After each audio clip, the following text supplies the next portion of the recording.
This is a recipe that's been circling around on the internet for years. My mother got it when I was, oh goodness, probably 4th or 5th grade. So that was what, 5 years ago? Anyway, this is our favorite chocolate chip cookie. Grandmama was usually the one that made them growing up because the ingredients were so expensive. And, you know, we po folks back then. Not that we aren't now.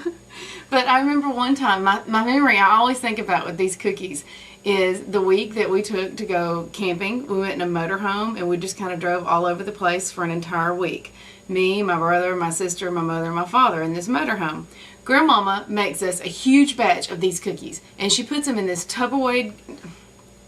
Grandmama makes us a huge batch of these cookies, and she puts them in a Tupperware cake taker, upside down, so the lid is on the top, and there's like this huge basin of cookies underneath. We were thrilled. We eat and eat and eat and eat. And when we got to the bottom of the cookies, my mother, who had been dieting, let's just say we got to the bottom of those cookies a bit too fast, but there were 5 of us in a motorhome.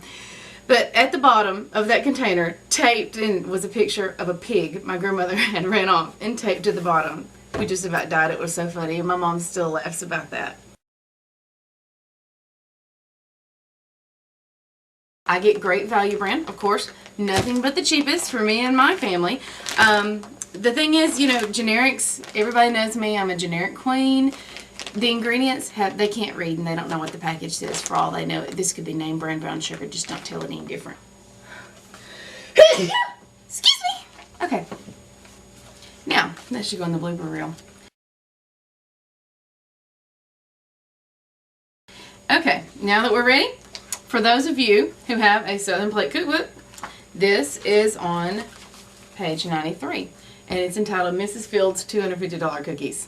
There was this whole internet rumor thing that went around saying that someone went to this restaurant, Neiman Marcus, Mrs. Fields, I've heard it called all kinds of things, and they had this cookie that was so delicious they asked the waiter for the recipe, and the waiter brought it and gave it to him, and they thanked him thinking he was just being gracious, and they get home and they get a bill for $250 a couple of weeks later. And so to exact revenge on this company for doing that, they have passed the recipe around everywhere. I don't know if it's true or not. Makes for a good story, makes for a darn good cookie, so we don't care. Let's get to cooking. That's a pretty good sized golf ball. Let's see.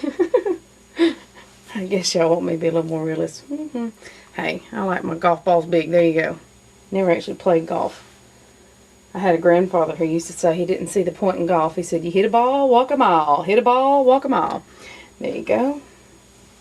Nothing against those y'all who do play golf, especially if it gets you out of the house.